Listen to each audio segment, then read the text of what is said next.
மேஷராசிக்கார அன்பர்களே, மேஷராசிக்கார அன்பர்கள்லாம் இந்த குரு பயிற்சி பிறந்ததுலேருந்தே நல்லது நடக்கும் சார். முதல் ராசியே மேஷராசி, குரு கண் திறப்பாரா அப்படின்னு காத்துட்டு இருந்த உங்களுக்கு இனி வரக்கூடிய காலகட்டம்னா ஒரு அற்புதமான காலகட்டம் அப்படின்னு சொல்லலாம். குரு பயிற்சி நடந்தே ஒரு மாதம் ஆக போகுது, இன்னும் என்னையா எல்லாம் இதுக்கே பலன் சொல்லிட்டு இருக்கிறீங்க அப்படின்னீங்கன்னா, மேஷராசிக்காரரை பொறுத்த வரைக்கும் ஒரு சுயம்பு, இவங்க எப்போவுமே வந்து தனித்துவமாக உருவாகக்கூடிய ஒரு நபர். இந்த மேஷராசிக்காரர்கள் முருகர் மட்டும்தான் துணை, அவங்களோட குலதெய்வம் துணை. அவங்க வந்து ஒரு ஃபேவரட் கடவுளாக வச்சுருக்கக்கூடிய கடவுள்கள் மட்டும்தான் துணை. மற்றபடி எல்லாமே இவங்க சுயம்பாகவே உருவாங்க. அவங்க தாய் தந்தையர் சேர்த்து வச்ச சொத்தை விட அதிகமாக சேர்த்தக்கூடிய ஒரு மிகப்பெரிய நபர் இவங்க தான். இந்த ராசிக்காரர்களை பொறுத்த வரைக்கும் ஒரு அற்புதமான ராசி. அடிப்படையிலேயே ஒரு மாஸ், அதாவது செவ்வாய் பகவானினுடைய அதிபதியாக இருக்கக்கூடிய ராசி. குடும்பத்தில் கஷ்டம்னாலும் இவங்க தான் போய் நினைப்பாங்க. பல துரோகங்களை அனுபவித்தாலும் அவனுக்கும் நல்லது செய்யணும்னு நிற்கக்கூடிய நபரும் இவர் தான். இவங்கக்கிட்ட அடிப்படையிலே ஒரு கருணை குணம் ஒன்று இருக்குது. அந்த குணம் தான் வந்து இவங்களை வந்து எல்லாத்துக்கிட்டும் இப்படி அன்பாக இருக்க வைக்குது. இன்னொன்று என்ன அப்படின்னா, பல பேர் துரோகம் பண்ணியிருந்தாலும் அவங்ககிட்ட சரியாக நடந்தக்கூடிய ஒரு விஷயம் இருக்குல்ல, அது வந்து இவங்க மட்டும்தான் சரியாக நடந்துக்குவாங்க. இந்த மேஷராசியை பொறுத்த வரைக்கும் செவ்வாயினுடைய அதிபதியாக இருக்கக்கூடிய இந்த ராசிக்கு தைரியம் கொஞ்சம் அதிகம், தைரியமானவங்கன்னு சொல்லலாம். எப்பேற்பட்ட சூழ்நிலையும் கரெக்டாக கடந்து அதுக்கு தகுந்த மாதிரி மூவாய் வந்துடுவாங்க. நேர்மையான நபர் இவங்க தான். தலைமைக்கு பண்பு கொண்டவர்களாக இருக்கக்கூடிய நபர் இவர் தான். இவர் ஒரு போஸ்டிங்கில் உட்கார வச்சாங்க அப்படின்னா மேன்மையான போஸ்டிங்க்கு இவர் ஒரு ஆப்டான ஆள் அப்படின்னு சொல்லலாம். இந்த ராசியை பொறுத்த வரைக்கும் ஒரு தலைமைத்துவமான ஒரு ராசி அப்படின்னு சொல்லலாம். எதற்கும் பயப்படாமல் முடிவெடுக்கக்கூடிய ராசி. சார், இந்த முடிவு எடுத்தால் அந்த இடத்துல நீங்கள் கொஞ்சம் யோசிக்கணும் அப்படின்னா பரவாயில்ல, பார்த்துக்கலாம், சரி பண்ணிக்கலாம். தன்மேல் தனக்கு நம்பிக்கை இருக்கக்கூடிய நபர் எல்லா இடத்துலையுமே பொழைச்சி வருவாங்கல்ல. தன்மேல் தனக்கு நம்பிக்கை இருக்கக்கூடிய நபர்களில் முக்கியமான நபர் மேஷராசிக்காரர் தான். வேகமாக செயல்படக்கூடிய ராசி. ஒரு தூரத்துலேருந்து பார்க்கணும், இவன் என்ன திடீர்னு இப்படி வளர்ந்துட்டான் அப்படிங்கிற மாதிரி ஒரு தோற்றம் தெரியும். அந்தளவுக்கு இந்த மேஷராசிக்கு ஒரு வினோதமான ஒரு விஷயமா இருக்கும். போட்டி மனப்பான்மை கொண்டவங்களாக இருப்பாங்க. போட்டி மனப்பான்மை அப்படின்னா ஒரு அந்த இடத்துல அது ஒரு போட்டியாகவே இருக்காது. ஒரு எக்ஸாம்பிள் சொல்கிறவங்க, நண்பன் வந்து ஒரு விஷயம் பண்ணியிருக்கான், நீங்கள் உட்காந்து யோசிப்பீங்க. அதை நினச்சி மற்றவன்ட்ட குழம்ப மாட்டீங்க, இது பண்ண மாட்டீங்க, பொறாமப்பட மாட்டீங்க, யோசிப்பீங்க. அவனால் பண்ண முடியுது, ஏன் நம்மளால் இது என்ன பண்ண முடியல, நம்மளாலையும் பண்ண முடியும், அப்போ நாமளும் அது மாதிரி பண்ணலாம். அவன் வேறு ஒரு துறையில் சிறந்து வழங்குறான், நான் இந்த துறையில் சிறந்து வழங்குறேன், அதுக்கான இன்கம் அவனுக்கு அதை விட அதிகமாக வருது, நான் அதை விட அதிகமாக ஏர்ன் பண்ணுற அளவுக்கு என்னோடய திறமை இன்னும் வளர்த்திக்கிறேன், என் ஒர்க் என்ன நான் அதிகப்படுத்திக்கிறேன், அதுக்கு தகுந்த மாதிரி நான் வருமானத்தை பெருக்கிக்கிறேன் அப்படின்னு ஒரு போட்டி மனப்பான்மையை பொறாமை இல்லாமல் நடத்தக்கூடிய ஒரு நபர் இந்த மேஷராசிக்காரர் தான். இது உண்மையாக இல்லையா மறக்காமல் கமெண்ட் செக்ஷனில் பதிவு விடுங்க. மேஷராசிக்காரனோட குடும்பத்தாருக்கு தெரியும், இவன் போட்டி போடுவானே தவிர பொறாமைப்பட மாட்டான் அப்படின்னு கூட இருக்கணும் தெரியும். அதே போல் சவால்களை விரும்புபவங்க, அதை நீ சவாலாக நீ கொடுத்தாலும் அதை ஏற்றுக்கிட்டு நான் அதை ஜெயிச்சு காட்டுவேன் அப்படிங்கக்கூடிய நபர். வெற்றியோ தோல்வியோ மோதி பார்க்குறதுல ஒரு சிலர் தான் மோதி பார்க்க முடியும். அதில் மேஷராசிக்காரர் ஒருத்தர். மற்றவங்களால் மோதி பார்க்குற அளவுக்கு கூட தெம்பு இருக்காது, தில் இருக்காது. பலம் அப்படின்னா துணிச்சல் அதிகமாக இருக்கக்கூடிய ராசி, தலைமை திறன் அதிகமாக இருக்கக்கூடிய ராசி, மன உறுதி அதிகமாக இருக்கக்கூடிய ராசி, விரைவான முடிவெடுக்கக்கூடிய திறன் அதிகமாக இருக்கக்கூடிய ராசி, பிறரை ஊக்குவிக்கக்கூடிய தன்மை அதிகம். சார், இது என்ன சார், இது எல்லாமே எல்லாத்துட்டையும் இருக்கிற பண்பு தானேன்னு கேட்டால், துணிச்சல் எல்லாத்துக்கிட்டையும் இருக்கிறது இல்லைங்க. மேஷராசிக்காரனுக்கு இருக்கிற துணிச்சல் அவன் வீட்டில் இருக்கக்கூடிய மற்ற ராசி கூட இருக்காது. நல்லா யோசிச்சு பாருங்கள். இது உண்மையாக இல்லையான்னு கமெண்ட் செக்ஷனில் சொல்லுங்கள். தலைமை திறன், யார் வேணாலும் ஒரு இடத்துல பேசிடலாம், எல்லாத்தையும் ஆர்கனைஸ் பண்ணி பேசக்கூடிய திறன் ஒருத்தரோட தான் இருக்கும். அதே போல் மன உறுதி அப்படிங்கிறது எல்லாருனாலையும் வந்து அவ்வளோ உறுதியாக இருந்துட முடியாது. இவங்களால் மன உறுதியோடு இருக்க முடியும். விரைவாக முடிவெடுக்கக்கூடிய திறன், எல்லா விஷயத்துலையும் டக்குன்னு முடிவெடுக்கக்கூடிய ஒரு திறன் வேணும். பிறரை ஊக்குவிக்கக்கூடிய தன்மை, பிறரை எந்தளவுக்கு ஊக்குவிக்கணுமோ அந்தளவுக்கு வந்து ஊக்குவிச்சு இவங்களே வந்து பூஸ்டப் ஆகிடுவாங்க. ஒரு மேஷராசிக்காரன் உங்களுக்கு நண்பனாக இருந்துட்டான் அப்படின்னா அவன் பூஸ்டப் பண்ணுற அளவுக்கு அவனும் உங்களுக்கு பூஸ்டப் பண்ண மாட்டான். சார், மேஷராசிக்காரன் ஒருத்தர் இருக்கிறா சார், அவனை நண்பனாக வச்சுக்கிட்டு தான் சார் இருக்கிறதே பெரிய இது அப்படின்னு ஒருத்தர் காமெடிக்கு சொல்லலாம். ஆனால் இந்த மேஷராசிக்காரன் கெட்டதாக இருந்தாலும் சரி நல்லதாக இருந்தாலும் சரி அவன் பூஸ்டப் பண்ணுற மாதிரி யாருமே உங்கள் குடும்பத்தில் கூட அந்தளவுக்கு பண்ண மாட்டாங்க. அந்தளவுக்கு மேஷராசிக்காரனால் பண்ண முடியும். அதே போல் உங்களோட பலவீனம் என்ன தெரியுமா? கோபம். எதுக்கு கோவப்படணும், ஏன் கோவப்படணும் அப்படிங்கிற ஒரு அளவீடுகளே இல்லாமல் ரொம்ப அதிகமாக கோவப்படுறது. அவசரம், எதுக்கெடுத்தாலும் அவசரம். பொறுமையாக நிதானமாக செயல்பட்டீங்க அப்படின்னா அவசரப்படவே தேவையில்லை அப்படிங்கிறது மைண்டில் ஞாபகம் வச்சுக்கோங்க. பொறுமையின்மை, எதுக்குமே கொஞ்சம் பொறுமையாக இருக்கணும் அப்படிங்கிறது கொஞ்சம் தெளிவாக ஞாபகம் வச்சுக்கோங்க. பொறுமையின்மையினால் பல விஷயங்களில் நீங்கள் வந்து அவதிப்பட்டுருக்கிறதையும் மைண்டில் ஞாபகம் வச்சுக்கோங்க. பிடிவாத குணம், பிடிவாதம் அப்படிங்கிறது மேஷராசிக்கு எழுதப்பட்ட ஒரு விஷயம். இன்றைக்கி சொல்லுங்கள், நீங்கள் பிடிவாதத்தினால என்ன சாதிச்சிங்க? ஒரு விஷயம் 2 விஷயம் உங்களால் சொல்லலாம். ஆனால் அது எத்தனை பேரை பாதிச்சுது அப்படிங்கிறது உங்களுக்கு தெரியுமா? அதிகபட்சம் உங்கள் குடும்பத்தில் பிடிவாதம் பிடிச்சிருப்பீங்க, அவ்வளோதான். சார், வேறு எங்கே சார் பிடிவாதம் பிடிக்கிறது? 4 பேர் நடந்துட்டு இருக்கும்போது எவனே தெரியாத போய் நான் பிடிவாதமாக இதை பண்ணுனா சார் சொல்ல முடியும் அப்படின்னா அது எத்தனை பேருக்கு கஷ்டங்களை கொடுத்துருங்கிறது மைண்டில் யோசிச்சுக்கோங்க. அந்த விஷயம் தான் உங்களுக்கு பலவீனமும் கூட. அதை மட்டும் நீங்கள் சரி பண்ணிட்டீங்க போதுமானது. சில சமயம் யாருடைய ஆலோசனையும் ஏற்காத தன்மை. தயவு செஞ்சு கொஞ்சமாவது மற்றவங்களோட ஆலோசனையை ஏற்றுக்கோங்க. கொஞ்சம் நிதானமாக செயல்படுங்க. அதனால் பல நன்மைகள் உண்டு அப்படிங்கிறத மைண்டில் நோட் பண்ணிக்கோங்க. 2026 தமிழ் புத்தாண்டு முதல் வாழ்க்கையில் எப்படி இருக்க போகுது அப்படிங்கிறதையும் நோட் பண்ணுங்கள். 2026 பிறந்ததுலேருந்து நிறையா ஜோசிக்காரங்க மீன ராசிக்கு தான் சார் சூப்பர்னு சொன்னான், தமிழ் புத்தாண்டு பிறந்துச்சு சார் அதுக்கப்புறம் சூப்பர்னு சொன்னான், இப்போ குரு பயிற்சி பிறந்துச்சு அதுக்கப்புறம் எல்லோரும் சூப்பர்னு சொல்லிட்டு இருக்கிறாங்க. எது தான் சார் நம்புறது அப்படின்னா 2026 தமிழ் புத்தாண்டு அதுக்கப்புறம் குரு பயிற்சி, இதுக்கு பின்னாடி எப்படி இருக்க போகுதுங்கிறதையும் நான் அப்படியே ஒவ்வொன்றா சொல்கிறேன். புத்தாண்டோட பலன்படி பார்க்கும்போது இந்த வருடத்தினுடைய தமிழ் புத்தாண்டுடைய பராபர வருடத்தினுடைய தமிழ் புத்தாண்டினுடைய ஒரு கட்டத்தின்பால் மேஷராசி எப்படி இருக்க போகுது அப்படின்னா தொழிலில் புதிய வாய்ப்புகள் உண்டு. இது இந்த கட்டத்தில் நீண்ட நாட்களாக தடைப்பட்ட காரியங்கள் நகரும். சரி, இது எல்லாமே இப்போ நான் சொல்லக்கூடிய விஷயங்கள் எல்லாமே ராசிக்கானது. இது எல்லாமே நடக்குமான்னு கேட்டால் 60% தான் உங்களுக்கு பலிக்கும். ஏன் சார் மீதி 40% பொய் சொல்கிறீங்களா அப்படின்னு கேட்டால் ஆமாங்க. காரணம் என்ன அப்படின்னா இந்த ராசிக்கு மட்டும்தான் இது பலிக்கும். உள்ள லக்கினம் வேறு, தசாபுத்தி வேறு, நட்சத்திரம் வேறு. அப்போ ஒரு சிலருக்கு தான் 100% பலிக்கும். ஏன்னா இது எல்லாமே மேட்ச் ஆகக்கூடிய ஒரு நபருக்கு. மீதி பேருக்கெல்லாம் 60% தான். அப்போ உங்களோட ஜாதகத்தை ஃபஸ்ட்டு செக் பண்ணுங்கள். உங்களோட லோக்கலில் இருக்கக்கூடிய ஜோதிடர்கிட்ட கொண்டு போய் பிறந்த நேரம், பிறந்த ஊர், பிறந்த தேதியை கொடுத்தீங்க அப்படின்னா உங்களோட ஜாதகத்தை A to Z சொல்லிடுவாங்க. இல்லை சார் அங்கே எனக்கு செட் ஆகலை, அங்கே எனக்கு சூட்டபிள் ஆகலை அப்படிங்கிற பட்சத்தில் இங்கே கீழே ஒரு நம்பர் கொடுத்துருங்க, டிஸ்கிரிப்ஷனில் ஸ்க்ரீனில் நம்பர் கொடுக்கும். அந்த நம்பருக்கு நீங்கள் ஃபோன் பண்ணிங்க அப்படின்னா உங்களுடைய பிறந்த தேதி, பிறந்த நேரம், பிறந்த ஊர், நீங்கள் வெளிநாட்டில் இருந்தாலும் சரி, எங்கே இருந்தாலும் சரி, வாட்ஸ்அப் மூலமாக கூட தொடர்புக்கலாம். அப்பாயின்மெண்ட் பேசிஸில் தான் ஜோதிடம் பார்ப்பாங்க. ஒரு VVIP ஜோதிடர் தான், அதுக்கு தகுந்த மாதிரி தான் ஃபீஸஸ் இருக்கும். உங்களுக்கு வேணும் அப்படிங்கிற பட்சத்தில் ஜஸ்ட் கால் பண்ணி நீங்கள் வந்து எடுத்து தெரிஞ்சிக்கலாம். இந்த ராசிக்காரில் பொறுத்த வரைக்கும் பண வரவில் முன்னேற்றம் உண்டாகக்கூடிய ஒரு நபராக இனி வரக்கூடிய காலகட்டத்தில் இருப்பீங்க. உங்களுக்கு விருப்பம் இருந்தால் மட்டும் அந்த நம்பருக்கு நீங்கள் வந்து ஃபோன் பண்ணி பேசி தெரிஞ்சுக்கலாம். அதே போல் குடும்பத்தில் மகிழ்ச்சி பொங்கக்கூடிய ஒரு காலகட்டமாக இந்த காலகட்டம் அமையுது. அதே போல் புதிய நட்புகள் தொடரும். இந்த தமிழ் புத்தாண்டிலிருந்து சமூகத்தில் மதிப்புகள் அதிகரிக்குது. பல மேஷராசிக்காரர்களுக்கு 2026ஆம் ஆண்டு புதிய தொடக்கங்களினுடைய ஆண்டாக அமையுதுங்க. இந்த குரு பயிற்சி பலன் அப்படின்னு சொல்லுவாங்க. குரு பகவான் அருள் கிடைக்கக்கூடிய காலமாக கருதப்படக்கூடிய சில விஷயங்கள், கிடைக்கக்கூடிய நன்மைகள் அப்படின்னு பார்க்கலாம். குரு பயிற்சியில் கிடைக்கக்கூடிய நன்மைகள்னால் கல்வியில் முன்னேற்றம் உண்டு. இந்த ராசிக்காரர்களுக்கு பொதுவாகவே மேஷராசிக்காரர் நல்லா படிப்பான். ஓரளவுக்கு கரெக்டான ஒரு சூட்டபுளாக உட்காந்திங்க அப்படின்னா உங்கள் அளவுக்கு மெமரைஸ் பண்ணுறதுக்கும் ஆள் கிடையாது, உங்கள் அளவுக்கு புரிஞ்சு படிக்கிறவனுக்கு ஆள் கிடையாது. மற்றவன் எவ்வளோ வேணாலும் மனப்பாடம் பண்ணிட்டு போகலாம், ஆனால் உங்கள் மாதிரி புரிஞ்சு படிக்கிறதுக்கு 100 பேர் வேணும். அதே போல் திருமண யோகம், இந்த ராசிக்காரருக்கு இந்த டைமில் திருமண யோகம் உண்டு, குழந்தை பாக்கியம் உண்டு. குழந்தை பேர் இல்லாதவங்களுக்கு குழந்தை பேர் பிறக்கும். 2026 உங்களுக்கு நோட் பண்ணியிருந்தீங்க அப்படின்னா குழந்தை பேர் உண்டாயிருக்கு. இந்த குரு பயிற்சியுமே உங்களுக்கு வந்து குழந்தை பேர் கொடுக்கறதுக்கு வாய்ப்புகள் அதிகமாகவே இருக்குது. வீடு வாங்கக்கூடிய வாய்ப்பு, நிலம் வாங்கக்கூடிய வாய்ப்பு, வெளிநாட்டு வாய்ப்புகள் கொஞ்சம் அதிகரிக்குது. கடன் சுமை குறையுதுங்க. நல்ல மனிதர்களினுடைய ஆதரவு. சார் பணம் கொடுக்கக்கூடிய பார்ட்னர்ஸ் வருவானா? நல்ல மனிதர்களுக்கும் பணம் கொடுக்கக்கூடிய பார்ட்னர்ஸும் வேறு. உங்களுடைய கடன் குறையிறதுக்கான வாய்ப்புகள் உண்டு.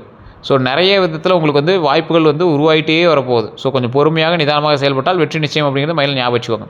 தொழிலில் பதவி உயர்வு உண்டு, சம்பள உயர்வு உண்டு, புதிய வியாபார தொடக்கம் உண்டுங்க. அதே போல் அரசாங்க ஆதாயம் கிடைக்குங்க. அரசாங்க ஆதாயம் அப்படின்னா மிகப்பெரிய ஒரு சோர்ஸ் ஆஃப் இன்கம் உங்களுக்கு கிடைக்க போகுது. இப்போ ஒரு அரசாங்கத்தினால் உங்களுக்கு கிடைக்கக்கூடிய நிதி உதவியாக இருக்கலாம். அது 1000 ரூபாயாக இருந்தாலும் சரி, பல லட்சமாக இருந்தாலும் சரி, புதிய வியாபார தொடக்கம் உண்டு. அதனால் உங்களுக்கு ப்ளஸ்ஸு தானே. புதிய வியாபார தொடக்கம் அப்படின்னா நல்ல ஒரு இன்கம் தரக்கூடிய ஒரு விஷயமாக தான் இருக்க போகுது. அதனால் அதுவே ஒரு நல்ல ப்ளஸ்ஸு தான். அதே போல் குரு பயிற்சியில் செய்ய வேண்டியவே அப்படின்னா வியாழக்கிழமையில் மஞ்சள் ஆடை அணிதல், குரு மந்திர ஜபம், ஆசிரியர்களுக்கு மரியாதை, மாணவர்களுக்கு உதவி, அன்னதானம், இந்த விஷயம் எல்லாமே நடக்க இருக்குதுங்க. வியாழக்கிழமையில் மஞ்சள் ஆடை அணிகிறது ரொம்பவே நல்லது. அதுவும் இந்த ராசிக்காரங்க குரு பயிற்சி அப்போ வியாழக்கிழமையில் மஞ்சள் ஆடை அணிஞ்சிங்க அப்படின்னா மிகப்பெரிய நன்மை உண்டு. குரு மந்திர ஜபம் அப்படிங்கிறது, குரு மந்திரம் அப்படிங்கிறது என்ன அப்படின்னா குருவினுடைய பெயர், குரு பகவானுடைய பெயர். நீங்கள் பெருசாக மந்திரம் பிடிக்கலாம் அவசியம் இல்லை. நீங்கள் நார்மலாக சொல்கிறேன், ஓம் குரு பகவானை போற்றி, ஓம் குரு பகவானை போற்றி, ஓம் குரு பகவானை போற்றி அப்படின்னு வணங்கினாவே மிகப்பெரிய நன்மை உண்டு. அதே போல் ஆசிரியர்களுக்கு மரியாதை கொடுங்க.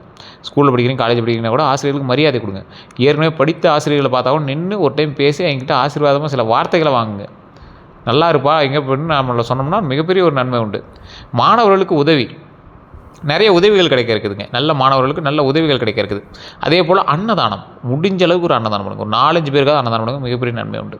செய்யக்கூடாதவை அப்படின்னா பெரியவர்களை அவமதிக்காதீங்க, தயவு செய்து சொல்கிறேன். இந்த ராசிக்காரில் எந்த ராசிக்காரருக்குமே அது பொருந்தும். இந்த ராசிக்காரங்க தயவு செய்து அதை மட்டும் பண்ணாதீங்க. பெரியவர்களை அவமதிக்காதீங்க. அவசர முதலீடுகள் வேண்டாம். தேவையற்ற கடன் வேண்டாம். கோபத்தில் முடிவெடுக்காதீங்க.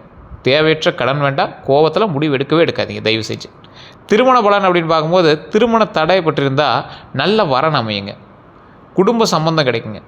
தாமத திருமணத்திற்கு முன்னேற்றம் உண்டுங்க. திருமணமானவங்களுக்கு கணவன் மனைவி ஒற்றுமை உண்டு. குடும்ப அமைதி உண்டு. குழந்தை பாக்கியம் உண்டுங்க. இந்த ராசிக்காரில் பொறுத்த வரைக்கும் இனி கொஞ்சம் நாட்களில் உங்களுக்கு அப்படியே எல்லாமே பாசிட்டிவான விஷயங்கள் தான் நடக்கும். அதனால் நீங்கள் ஒன்றும் கவலைப்பட்டுக்கவே தேவையில்லை. இருந்தாலும் திருமணமானவர்கள் வார்த்தைகளை கொஞ்சம் கவனமாக செலுத்துங்க. தேவையில்லாத வார்த்தைகளை விட்டு சண்டை போட்டுக்க வேண்டாம். அதே போல் குடும்பத்திலேயே ஒரு நல்ல சம்மந்தம் கிடைக்கிறதுக்கான வாய்ப்புகள் விட்டு நல்ல வரன் அமையுது.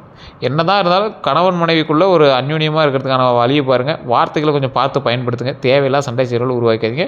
குழந்தை பாக்கிய யோகம் இருக்கிறதுனால இந்த டைமில் நீங்கள் குழந்தைகளுக்காக பார்த்துட்டீங்க அப்படின்னா கண்டிப்பாக குழந்தை பாக்கியம் உண்டுங்க. இந்த ராசிக்காரர்களில் இன்னொரு முக்கியமான விஷயம், வண்டி வாகன யோகம் அமையுது அப்படின்னு சொல்லியிருக்காங்க. மேஷ ராசிக்காரர்கள் இருசக்கர வாகன யோகம், கார் வாங்கக்கூடிய வாய்ப்பு, பழைய வாகனம் மாற்றக்கூடிய ஒரு வாய்ப்பு, தொழிலுக்காக புதிய வாகனம் வாங்குவீங்க. ஒரு லாரியோ இல்லை கண்டெய்னரோ கமர்ஷியல் வெஹிக்கிளோ இல்லை பஸ்ஸோ ஏதோ ஒன்று. இல்லை சார் ரொம்ப நாளாக கார் வாங்கணும்னு ஆசை சார், இந்த டைமில் வாங்கலான்னு இருக்கேன். வாய்ப்பு இருக்குது, ட்ரை பண்ணிங்கன்னா வாங்கலாம். இருசக்கர வாகன யோகமும் உண்டு, கார் வாகன யோகமும் உண்டு. அது உங்களோட ஜாதகத்தை பார்த்து ஒரு டைம் செக் பண்ணிக்கணும். அதே போல் உங்களுக்கு கவனமாகவும் இருக்கணும். எந்தளவுக்கு வாகனம் வாங்குறது வாய்ப்பு இருக்குதோ அந்தளவுக்கு கவனமாக ஓட்டணும் அப்படிங்கிறது மைண்டில் ஞாபகம். வேக ஓட்டத்தை தவிர்க்கணும் அப்படிங்கிறது மெயினான பாயிண்ட்டுங்க. இரவு பயணங்களில் கவனமாக இருந்துக்கோங்க. வாகன பராமரிப்பை அலட்சியம் செய்ய வேண்டாம். தயவு செஞ்சு அந்த விஷயத்தில் ரொம்ப கவனமாக இருங்க. பண வரவு அப்படின்னா தடைப்பட்ட பணம் வரும், நிலுவைத் தொகைகள் கிடைக்கும், புதிய வருமானம் வியாபார லாபம் உண்டாகும். ஆனால் தேவையற்ற செலவுகள் கூடக்கூடிய ஒரு காலகட்டம். நண்பர்கள் மூலமாக பண இழப்பு சாத்தியம். ஸோ அப்போ நண்பர்கள் மூலமாக சில பண விஷயங்களில் கொஞ்சம் எச்சரிக்கையாக இருந்துக்கோங்க. யார்கிட்ட எச்சரிக்கையாக இருக்கணும் அப்படின்னா அதிகமாக புகழ்பவர்கிட்ட ரொம்ப எச்சரிக்கையாக இருங்க. கடன் வாங்கிட்டு திருப்ப கொடுக்காதவங்ககிட்ட ரொம்ப எச்சரிக்கையாக இருங்க. பொறாமை கொண்ட உறவினர்கள்ட்ட எச்சரிக்கையாக இருங்க. உங்கள் வெற்றியை விரும்பாதவர்கள்ட்ட ரொம்ப எச்சரிக்கையாக இருங்க. அதிகமான புகழ்பவர்கிட்ட ரொம்ப எச்சரிக்கையாக இருக்கணும். கடன் வாங்கிட்டு திரும்ப கொடுக்காதவங்ககிட்ட எச்சரிக்கையாக இருக்கணும். பொறாமை கொண்ட உறவினர்கள்ட்ட ரொம்ப எச்சரிக்கையாக இருக்கணும். உங்கள் வெற்றியை விரும்பாதவங்ககிட்ட தயவு செஞ்சு எச்சரிக்கையாக இருங்க. கந்திஷ்டி அப்படின்னா பாரம்பரிய நம்பிக்கையின்படி நிறைய பேர் சொல்லுவாங்க, சார் இந்த கந்திஷ்டிலாம் சும்மா சார் அப்படிம்பாங்க. தயவு செஞ்சு சொல்கிறேன், மேஷராசிக்காரர்களுக்கு ஏற்கனவே நிறைய கந்திஷ்டி இருக்குது. ஏன்னா மேஷராசிக்காரன் வளர்ச்சிக்கான ராசி, டக்கு டக்குன்னு வளர்ந்துட்டே இருப்பான். அவன் வளர்றத பக்கத்தில் இருக்கிறனால ஜீர்ணிக்கவே முடியாது. திடீர் சோர்வு உங்களுக்கு ஏற்பட்டுருக்கும். காரணம் இல்லாமல் தடைகள் ஏற்பட்டுருக்கும். வீடு அமைதி இல்லாமல் இருந்திருக்கும். அப்போ என்ன பண்ணோம், இவை எல்லாமே கந்திஷ்டிக்கான சில விஷயமாக கூட இருக்கலாம் அப்படின்னு தான் சொல்கிறோம். ஸோ அப்போ குலதெய்வ கோயிலுக்கு போங்க, தீபம் ஏற்றுங்க, உப்பு மிளகாய் சுற்றி போடுங்க. குலதெய்வ வழிபாடு ரொம்ப முக்கியம், தீபம் ஏற்றுறது ரொம்ப முக்கியம். இல்லை சார் இதை மீறி ஏதாவது இருக்கா அப்படின்னு கேட்டால் நீங்கள் கீழே நகர் நம்பருக்கு ஃபோன் பண்ணி பேசி தெரிஞ்சுக்கலாம். அதே போல் வணங்க வேண்டிய தெய்வங்கள் அப்படின்னா மேஷராசிகள் பொதுவாகவே முருகன் வணங்குறது ரொம்ப நல்லது. ஹனுமார் வணங்குறது உங்களுக்கு பலத்தை அதிகரிக்கும், முக்கியமான நேரத்தில் தைரியத்தை கொடுக்கும். துர்க்கையம்மன் பலத்தையும் தைரியத்தையும் அதிகம் பண்ணி கொடுக்கும். சுப்பிரமணிய சுவாமி முருகர், இவர் என்ன பண்ணுறாரு, மிகப்பெரிய ஒரு சக்தியை கொடுக்குறார். எதுக்காக? அந்த சக்தி எதை நோக்கி பிரயாணம் பண்ணுது? அந்த சக்தி மிகப்பெரிய வெற்றியை நோக்கி பிரயாணம் பண்ணுது. வழிபடுவது நன்மை தரும் அப்படின்னு ஜோதிடத்திலே கூறப்பட்டிருக்கு. இந்த ராசிக்காரர்களுக்கு, மேஷ ராசிக்காரர்களுக்கு எந்த நிறம் நல்லது சார் அப்படின்னா, அதிர்ஷ்ட நிறங்கள் அப்படின்னா சிவப்பு, ஆரஞ்சு, செம்மஞ்சள், மெரூன். இந்த அதிர்ஷ்ட நிறங்கள் ரொம்ப நல்லது. சிவப்பு, ஆரஞ்சு, செம்மஞ்சள், மெரூன்லாம் ரொம்ப நல்லது. தவிர்க்க வேண்டிய நிறம் அப்படின்னா அதிக கருப்பு. சில பாரம்பரிய நம்பிக்கைகளின்படி அதிக கருப்பு நீங்கள் பயன்படுத்தவே கூடாது. இருந்தாலும் இந்த ராசிக்காரங்க பாரம்பரிய நம்பிக்கை அதெல்லாம் ஓரம் தள்ளிட்டு நீங்கள் கருப்பு பயன்படுத்தாமல் ரொம்ப நல்லது. எந்த ரத்தினம் ரொம்ப நல்லது அப்படின்னா பாரம்பரிய யோஜனத்தின்படி சிவப்பு பவளம். மேஷராசிக்கு சிவப்பு பவளம் இந்த டைம் உங்களுக்கு ரொம்ப அற்புதமானது. ரத்தினம் அணிவதற்கு முன்னாடி தனிப்பட்ட ஜாதக ஆலோசனை பெறுவது ரொம்ப நல்லது. அதை ஒரு டைம் செக் பண்ணிட்டு போட்டுங்கன்னா ரொம்ப நல்லது. இந்த ராசிக்காரர்கள் போக வேண்டிய கோயில் அப்படின்னா பழனி முருகன் கோயிலுக்கு போயிட்டு வாங்க, திருச்செந்தூர் முருகன் கோயில், சுவாமிமலை முருகன், மருதமலை முருகன், முடிஞ்சால் ஆறுபடை கோயிலுக்கு போயிட்டு இருந்தீங்கன்னா ரொம்ப நல்லது. அடுத்த 12 நாட்கள் எப்படி இருக்குன்னா, முதல் 4 நாள் எப்போ புதிய தகவல் உண்டாகுதுங்க, தொழில் முன்னேற்றம் உண்டாகுது, நண்பர் உதவி கிடைக்குதுங்க. அடுத்த 5 to 8வது நாளில் செலவு அதிகரிக்குதுங்க, குடும்ப பொறுப்புகள் அதிகரிக்குது. 9 to 12வது நாளில் நல்ல செய்தி கிடைக்குது, பணவரவு உண்டாகுது, பயண யோகம் உண்டாகுது. ட்ரிப் மூலமாக உங்களுக்கு நிறைய வருமானம் வரதுக்கான வாய்ப்புகள் உண்டு. வெளிநாட்டு தொடர்பு இல்லை ஏதாவது பொருள் எடுத்துகிட்டு அந்த மாதிரி விஷயங்கள் கூட பெற்றலாம். மேஷராசிகள் மறைந்த பலம் என்ன தெரியுமா? தோல்வியிலிருந்து மீண்டு வருவாங்க. தோல்வியிலிருந்து மீண்டு வரக்கூடிய நபர். யாராலையும் எளிதில் கட்டுப்படுத்த முடியாத ஒரு கோபம் வரும். கோபம் மட்டும் இல்லை, எந்த விஷயத்துலையும் உங்களை யாரையும் கட்டுப்படுத்த முடியாது. ஸோ இதுதான் உங்களுக்கு மறைந்திருக்கிற பலம். இன்னொன்று என்ன தெரியுமா? உங்களை கட்டுப்படுத்த முடியாதுன்னா உங்களுடைய வேகத்தையும் கட்டுப்படுத்த முடியாது, உங்களுடைய அறிவுத்திறனையும் கட்டுப்படுத்த முடியாது. அதையும் ஞாபகம் வச்சுக்கோங்க. வாழ்க்கையில் தாமதமாக இருந்தாலும் உயர்வாங்க, ரொம்ப உயர்வாங்க. கஷ்டம் வந்தாலும் இன்னும் வலிமையாக மாறுவாங்க. அதை மட்டும் மைண்டில் ஞாபகம் வச்சுக்கோங்க. மேஷராசிக்காரர்களோட முக்கியமான சில அறிவுரை சொல்லணும் அப்படின்னா, மேஷராசிக்காரரே பலருக்கு அறிவுரை சொல்கிறவங்க தான். கோபத்தை கட்டுப்படுத்துங்க தயவு செய்து. இந்த மேஷராசிக்காரங்க கோபத்தை கட்டுப்படுத்துறீங்க அப்படின்னா பல நன்மைகள் உண்டாகும். அது உங்களுக்கே தெரியும், ஆனால் நீங்கள் நம்ப மாட்டீங்க. இப்போ நான் சொன்னதெல்லாம் உண்மையாக இல்லையான்னு மறக்காம கமெண்ட்ஸில் பதிவிடுங்க. அதே போல் அவசர முடிவுகளை தவிருங்க. சார் காலையிலக்குள்ளே சொல்கிறாங்க சார், இது என்னன்னு சொன்னால் அதுக்குள்ளே கொஞ்சம் ஹெல்ப் பண்ணுறாங்கன்னாங்க அப்படின்னா அவசரமாக பண்ணாதீங்க. கொஞ்சம் யோசித்து வீட்டில் ஒரு 4 பேர்த்திட்ட பேசி முடிவு நீங்கள் எடுத்து அதுக்கு தகுந்த மாதிரி பண்ணுங்கள். சேமிப்பு அதிகரிங்க. சேமிப்பு அதிகப்படுத்துறதுனால ரொம்ப ஒரு நன்மை உண்டு. பெற்றோரினுடைய ஆசீர்வாதம் பெறுங்க. பெற்றோருடைய ஆசீர்வாதம் மிகப்பெரிய ஒரு பலம். பெற்றோருடைய ஆசீர்வாதம் கண்டிப்பாக பெறுவது ரொம்ப நல்லது. தினமும் காலை சூரிய நமஸ்காரம் செய்யுங்க, ரொம்ப நல்லது. செவ்வாய்க்கிழமை வழிபாட்டை தவற விடாதீங்க. செவ்வாய்க்கிழமை வழிபடுவது ரொம்ப ரொம்ப ரொம்ப ரொம்ப நல்லதுங்க. நல்ல நண்பர்களை தேர்வு செய்யுங்க, நல்ல நண்பர்களை தேர்வு செய்யுங்க.